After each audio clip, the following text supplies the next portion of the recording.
Podcast character designs done by Demon Artie. Be sure to follow her over on Twitter at ArtieDemon. Carmen Sandiego, Season 4, Episode 1, the Beijing Bullion Caper. And first off, I will apologize early if there's any coughs that make it in. I haven't been feeling too well, but I'll try to edit them out. And if I don't, well, I'm sorry. But this episode is okay. It reminds me a lot of the Bayou Caper, where the whole setup and everything that's happening isn't all that interesting. But here we learn some background information and stuff that happens with A.C.M.E that's really interesting, especially with remember the whole mind wiping thing? Like, oh, if you screw up on a mission in V.I.L.E, they mind wipe you and send you back into whatever thing you were doing before you became a V.I.L.E agent. We learned some more information there. I'm like, oh, that's interesting. But overall, it's just okay. We get to meet a new girl. And again, I am so bad with names. Anyone's been watching any of my videos, I am so bad with names. And especially names that I don't necessarily use normally. Like Sonia, it was easy. I have cousins, 1,000 cousins named Sonia. So it was easy for me to remember her name. This girl's name, I'll put up on screen. I'm not going to butcher it. It's awful. I'm sorry. I suck at it. But she was pretty okay. And it just seems like, just like with Sonia, they're like setting up these other girls. Like, are they going to like have some other team or something where they're like, if there was ever like a Carmen Sandiego spinoff, are these going to be the characters? Because they seem to put a lot of focus on them. And there's like that heartfelt, father, daughter, oh, my mom died and all that stuff. Super cute. But overall, it's just an okay episode. We open up and remember how they were going to go after Graham. And because remember, A.C.M.E is like, we're going to get a hold of this guy because he's been seen with Carmen Sandiego before. He has to know something. So we're doing his job, his opera house gig or whatever. And, he's controlling all the lights and stuff. That's his job. He gets approached by 2 A.C.M.E agents and they're pretty cool looking. I like this girl on the right's looking pretty fine. And he's like, hey, you can't be back here without passes. And like, yeah, these are our passes. We don't need no stinking badges. Get to V.I.L.E headquarters. And this is the most interesting plot because the implications of this are staggering to say the least. Roundabout screwed up and they're going to mind wipe him and send him back into whatever society. But he's like, he's begging, no, I got other capers. I got other things that are happening. This is odd. I thought, it just erases your memory of being with V.I.L.E, which would work with the students. He actually mentions this. But I've heard that crackle fellow I once sprung from jail has gone soft, lost his edge. Suppressing the criminal impulse ensures no unexpected relapses. So it can actually remove your tendencies to be a bad person. That's like, could you imagine if you had that in the criminal justice system? Would that be a valid punishment for someone who's like, I don't know, a murderer or something? Could you like remove that part of them like from their mind? That's just so sci-fi crazy that it actually, I'm like, I don't even think they even realize what they're implicating here. Or could you reverse it and make someone bad? Because I remember in the Still Not the Still little like game they had for Carmen Sandiego on Netflix. It's really fun. You should play it, like a choose your own adventure thing. But they capture Carmen and I thought, they're just mind controlling her and like, they're making her into a bad guy. But does this mean they can actually put evil tendencies inside of you? I don't know. That's just I'm a huge fan of science fiction. That's like my first love of sci-fi. And yeah, that whole idea, that's a whole dystopian future sci-fi plot right there all on its own. But yeah, that's pretty intense because Neil's already in the chair to get like his mind wiped. Here's the thing. I wouldn't voluntarily do this. I know like Roundabout's like kind of like, oh man, I can do this. I'm still valuable. I can help out. I'm throwing hands. No one's putting me in some damn chair and scrambling my brain. So Neil, he's like going through it, but nothing, it doesn't work. And Sarah Brown's like, damn it, moving all my stuff to this new location. It got like damaged. I need to repair it. And he's like, I'm going to go get stuff from my lab. Oh, okay. So how long is that going to take? Oh, my lab in the Himalayas. It's going to take her a couple days or a week or however long that's going to take. So I guess Roundabout and Neil are saved from this whole mind wiping thing. And he's like, hey, I got another caper in China, tons of gold. Come on, let me give you one more chance to prove ourselves. So, okay, that's our next setup. They're going to be in China. And then we get our, happy history of China and, the Forbidden City, all that stuff. All super cool. I love all that. They are eyes on this guy. This guy's like the minister and he's in control of like all the gold in the banks and stuff. So they're going to like, okay, he's the target. They're going to get him, try to get this gold because there's a ton of it. Even if they even take just a tiny bit of this gold, it's a ton because this freaking China, superpowered, giant economy, all that good stuff. He seems to be a pretty level-headed dude, but also a little aloof about himself. Like, everything's fine. Oh, no, I'm okay. He has his one bodyguard, and he just seems like, that's going to be enough. No, that ain't going to be enough. This is another thing. I had the problem. This happened in last season a lot, where the good guys and bad guys just so happen to run into each other. They so happen to be as they have Carmen has eyes on this guy, and then the bad guys are doing their thing at the same exact time this is happening. Like, what coincidences are absolutely insane. See, since this guy is the target and Carmen normally steals things and then gives it back, where are they going to steal this guy? Like, oh, that'd be kidnapping, and she doesn't do that, which is one of her lines. She's not going to do human trafficking stuff. We see again. I apologize. Dokuso? Lady Dokuso? I'm probably saying it horribly wrong. I apologize. I'm so sorry. She's on things. Remember, she was in season 2, and that, again, the Daisho Caber is still my favorite episode. And she's got her little poison darts, and so she that's her thing. Like, she knows all the poisons and stuff like that. She hits the butler, not the butler, what am I talking about? The bodyguard. It makes him itchy? I suppose that could be a thing, but like, I'm like, oh, it's gonna make him sick or it's gonna make him pass out or something. No, it literally just makes him itchy. It's so silly, you know. So he's like, oh no, I think I might get bitten by a bug and I have like an allergic reaction. The dad, oh, it's okay, you can go get that taken care of. I'm still walking with my daughter. And Carmen's like, oh, how convenient that the personal bodyguard is not going to be there. So I'm like, okay, they need to watch out because some stuff's going to go down now. They got eyes on her. Then Shadow Sun's like, yeah, I know her. I'll go confront her. You need to keep eyes on the gold guy. Neil's in the pot, and then he's like being super loud. Like, how did they not hear him? They walked like through, get up with the club. Slippery Neil to Slipping Mickey. They're heading your way. How could you not hear him? He's being so loud. Whatever. But they're gonna have they're having their like little tea ceremony thing. And I thought this was super cool because it's an actual like assassin's like ninja thing. She uses a string to get the poison to fall into the cup. And I thought that was super cool. So she's trying to poison him. Oh crap, they're gonna go after him. That's that scene from the trailer where she's running through all the pots and pottery and stuff. She runs into Neil, and since Neil knows, pretty much everyone knows at V.I.L.E that Carmen is going to try to protect these things. So he's like throwing all this stuff at her and she keeps catching it just to keep her from going there. Here's the thing, this dude's life, or this stuff, I know it's like ancient pottery and everything, but the human life is more important. Of course, the daughter's like super observant. I don't know if I like her or not. She has a cool design. She's a nice, voice actor does a really good job. I like her design. It's just, I know all these things. I don't know. See, Carmen was trained. I know this girl went to the Peking Theater. She talks about that, and that's straight up child abuse. Look it up. Jackie Chan he was a part of that when he was a kid. Horrible conditions. It's a terrible place, but they kind of build it up as like it's such a cool thing. It's really, really not. And so she's like, oh, I hear something. I'm gonna go check it out. And of course the dad's like, oh, she worries so much. The dad's kind of an idiot. Okay, I buy that because he just feels like, oh, he's so protected. Shadow Sun confronts Lady Dokuso, and of course they're going to start their fight, and it's an okay fight. I was expecting something, I don't know, better. This is unlike in the Bayou Caper where Carmen had a super cool fight. In this one, the action's it's just okay. They're having a little fight, and they're jumping through the air and everything. It's super cool stuff. And then we kind of get back to Carmen. She's catching all the pots and everything, and then she's not able to catch one, and then the daughter shows up, and she's like, super badass, and she catches all the stuff. Get back to Shadow Sun. They're having their little fight, and it's Fubar now. They're not gonna be able to get this guy because Zach and Ivy are gonna run and just basically not necessarily tell him he's being poisoned, but they're gonna stop him from drinking the drink. And there you go. They just basically call off the mission. Ninja vanish. Ninja vanish. And then they're out of there. Then even Neil's like, oh, time to slip away, and he just runs off. And then the dad's about to drink the tea, and then Zach and Ivy just run in there and grab it. Here's the thing. This guy is like a high up there, like official. They're in China, and these two people from Boston just show up. He's probably thinking, what the... It's the most insane situation, but whatever. They just kind of take it from him, and so he doesn't drink it.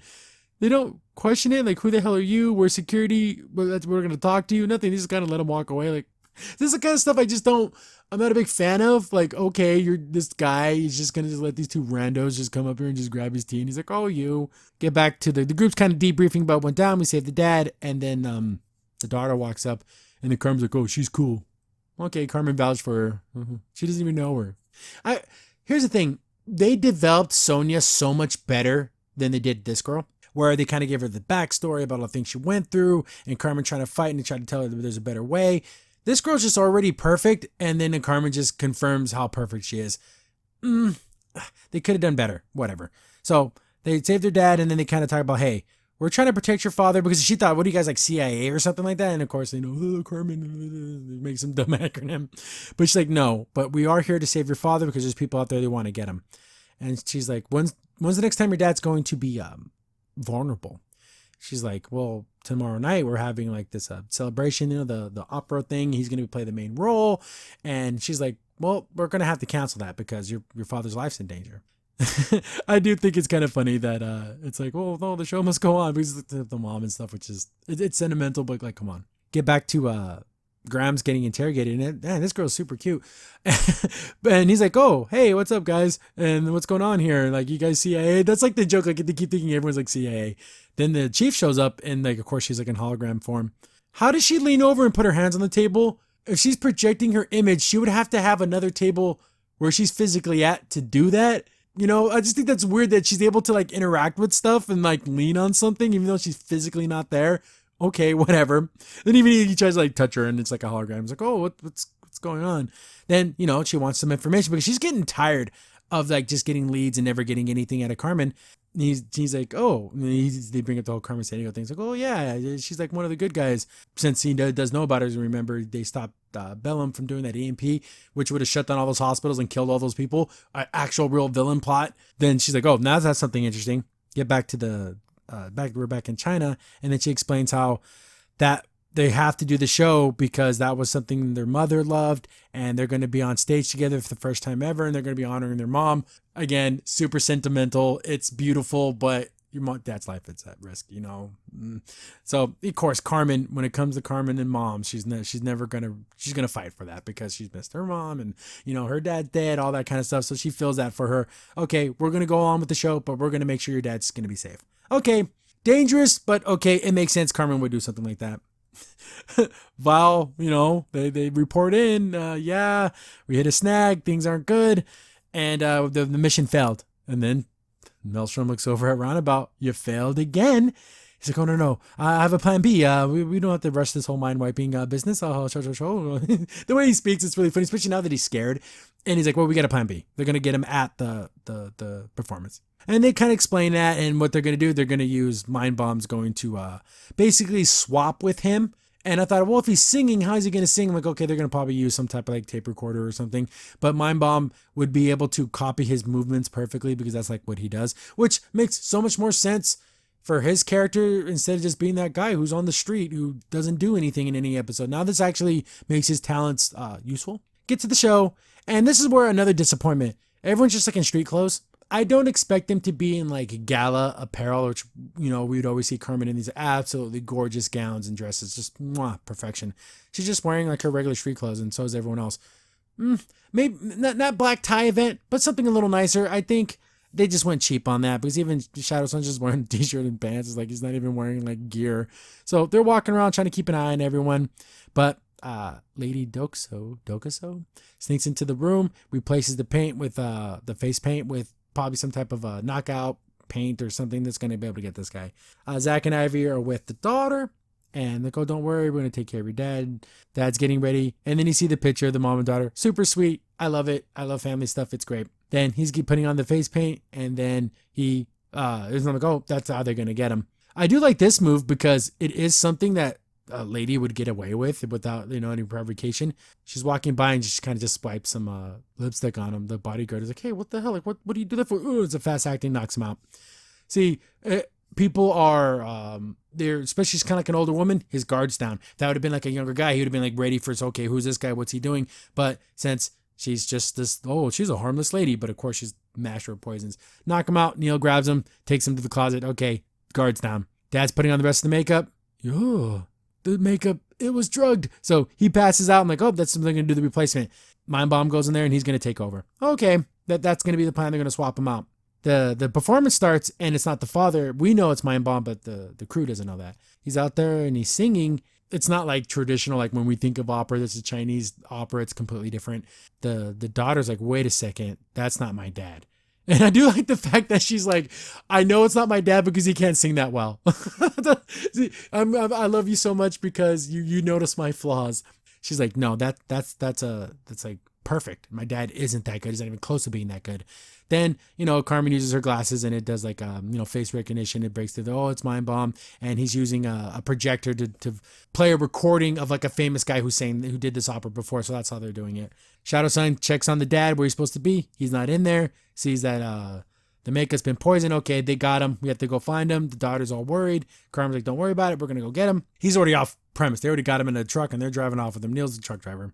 Super funny. Neil didn't really have, his abilities didn't come into play here. He's just the guy who drives the car. So Lady Duxo's like, yeah, we got him. We're going, we're getting to the drop off point. So I'm like, man, the V.I.L.E worked that out pretty well. They moved quick, which is pretty awesome. But Shadow Sun is walking through there and she's hiding in the background. She tries to hit him with a freaking scorpion hook. You know, they get over here. Then they start their fight. And I thought, okay, here we go. Another battle, but it's not that great.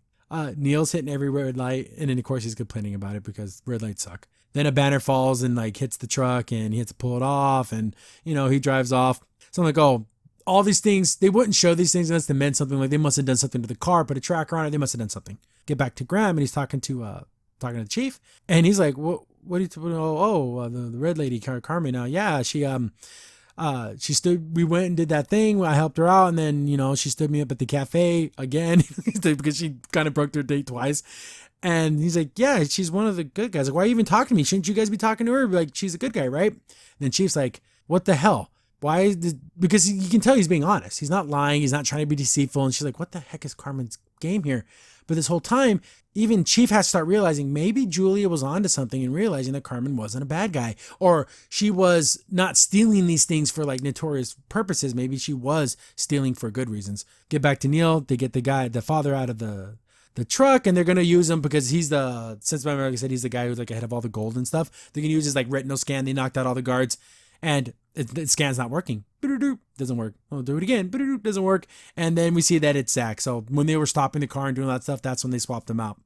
Zach looks pretty cool in this outfit. Then he's like, I'm not him. And he runs off, opens up the door of the knockout gas, and that's how they beat them at that spot. Then we get a recap. We know what happened. I don't think the audience is that stupid not to figure out what happened in the previous scene, but they do that. When I made all the red lights go red, all the green lights turn red, and then when that banner fell on there, that's when they swapped them out. Okay, whatever. Like, we figured that out. You don't need to let us know. Back to the opera, and it's the daughter's part, and she's like probably performing some type of ancient battle or something, and she's like, you know, fighting off the two other people on stage. And this is the big moment where she's supposed to go on stage with her dad and everything, but she still knows that, well, okay, my dad's not rescued. I don't know. She's probably has all these emotions, and she has to perform at the same time. Get back to the battle with Shadow Sun, and again, it's just okay. It could have been. It's kind of, I don't know. I don't want to slam the show, but I just feel this feels so much more weak. So they put the dad back in the dressing room, and then he wakes up and he's like, "Oh, what happened? Oh, you had stage jitters and you passed out." I guess that's as good as excuse as any. But then he's like, "What's this? What's this Latin woman? These two white people? What the hell are they doing in China?" I'm surprised he didn't question any of these things. Whatever. Part where the father and daughter are supposed to come on stage and do their performance together, but of course she knows that's not her dad because it's still Mind Bomb, and she does a little like kind of cool like little ninja move and knocks him out. And of course, I love the fact that he didn't even see it come. He's like, "What the heck?" And then he just totally just didn't even see it, which is pretty funny because Mind Bomb isn't a fighter. He's kind of like an invader. You know, he keeps eyes on things. He's not. I don't think his hand to hand is all that great. And this girl's like been trained, so yeah, double whammy. He's done. They knock him out. Then she sees her real dad, and they go out on stage together, and they do their they're gonna do their thing together, honor their mother. Super nice. Get back to Shadow Sun. They're on the rooftop. They're still fighting, and you know she kind of gets the best of him. I'm like, I don't know. It just the fight could have been so much better. During the battle, she gets him with the dart, and it's like making him all woozy and everything. Here's the thing. Why not just have some super poisonous dart to kill him? I mean, they want Carmen back, you know, for their stuff, but do they really need Shadow Sun back? And they just kill him. But anyways, it's another one of these things where he kind of falls off. He's holding on to the edge, but he's starting to get really woozy and everything from the poison. But just kick his hands, knock him off. Like, the bad guys are so stupid. He ends up falling anyways, but it's just like stomp on his fingers and like make sure he falls. Like, why leave it to chance? Like, why do that? But of course she talks crap and then walks away, and he's totally gonna plummet. Father and daughter do their thing together. It's super beautiful. They go on stage and hey, it's great. And I'm not gonna lie, that smile, it's unfair. It's a weakness. You got a beautiful smile like this, and it's kind and it's honest and it's sweet. I'll do anything. Damn it, Carmen. I hate it so much, but I love it with all my heart. I hate it and I love it. Then she looks over at Carmen. She gives her that smile, and it's just great. And so performance over, everything's great. And then they hear freaking, he fell. He literally fell from the rooftop, and he's like grabbing his knees. So I'm like, oh, this is how they get Shadow Sun out of here, because he's a complete badass, and there's no one that can take him in hand-to-hand except for in this fight where he just didn't do that good of a job. But now he's out of commission. Super lame. I hate when they give you a cool character in a show and they realize, oh my god, this character's so cool. What are we gonna do to get rid of him because they're just too awesome? Oh, he hurt his leg. Bull crap. Whatever. So we get back to V.I.L.E, and it's like, yeah, you failed again. So that's it. Roundabout's like, oh, there's like, he's still trying to like save his job and save himself from getting mind wiped, and like just throw him in the dungeon. And I'm like, okay, you're done. But then just like every like bad kid, I have nephews. One gets in trouble, but what about my other brother? He did something too. And it's like, dude, this is about you, bro. Of course, Neil like snuck off because he knew that he was gonna get mind wiped. So he's like on some Chinese fishing boat. Why they let this guy just on their boat without question is, I don't know. But yeah, that's Neil. So is Neil gonna abandon V.I.L.E? I don't know, disappear, come back later, because I couldn't imagine him working for the bad guys who want to mind wipe him. So maybe, I don't know. I'm not saying he's gonna help Carmen, but I don't know. We see freaking Shadow Sun in a wheelchair. I'm like, oh, so lame that's how they're going to get rid of him. Ugh, whatever. Then we kind of get that little like nice heart-to-heart moment with Carmen and the daughter. And in the previous scene, I'm going to show the picture. Carmen was kind of the same height. Now that she's a little bit taller, like, I don't know, they kind of made me messed up a little bit there. Is it necessary? Does she have... Oh, it's nice. I do recognize that it's a kind thing to say. And they're like, oh, your father needs to take security more seriously. Oh, our bodyguard's back. Oh no, you already had someone that could protect him. It's you. She's still just a kid. There's gonna be people who want to kill your father, not necessarily just kidnap him or physically hurt him. You're just a kid. I don't know. I just feel like it was a little more of a build-up, more than they should have. So they did Sonya so much better because she had flaws. This girl has zero flaws. She's utter perfection. Anyways, get back to A.C.M.E headquarters, and she's like, okay, so what's up with this guy? Like, no, we checked everything out. Everything's fine. There's no records on this dude, no criminal activity, nothing. What he's saying is, because they're doing all their analyst stuff. Like, she's getting pissed. Chief is done. She wants to put this Carmen Sandiego away. Chase shows up, and then he actually sees Chief, like, in the flesh. Like, he's, like, shocked because he's, like, never sees her this way. And she's like, oh, Chief, you're always like, I'm tired. Then, she's like, basically, okay, we need to get to Carmen Sandiego. Then he sees Graham. He's like, wait a second, I know that guy. Let's go all the way back. Flashback. I caught that dude way, way long time ago on a train when I was chasing Carmen Sandiego. When he was arrested, he just disappeared. And that's him. I know it's him. And he's our connection to Carmen. And then the chief is like, okay, go down there, do your thing, interrogate this guy, talk to this guy. But he has literally no memory of this. They mind wiped him. So, like I said, the most interesting parts are the way the mind wiping thing works. The implications of that are like ridiculous. Can they just plant all kinds of ideas in you? Can they make you into a chef? Can they make you into an assassin? It's crazy. That whole idea is way out there. And then the stuff with A.C.M.E, interesting.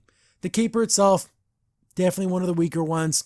But yeah, not the strongest start to season 4, but people say it's really good. And again, I've been doing my best to avoid spoilers because I watch every episode, then I do my review right afterwards. So thanks for watching, guys. Comment down below. Did you really like this episode? Do you think they're setting up another team of some kind with these other characters? Because they're giving them a lot of screen time with Sonya, the daughter. So I don't know. Maybe that could be a fun little side team. I don't know. But yeah, sad this is the final season, but one step at a time. Thank you, Shifeng. But I think Mr. Lee is plenty well protected without us. Oxtail is strong, yes, but... I was referring to you.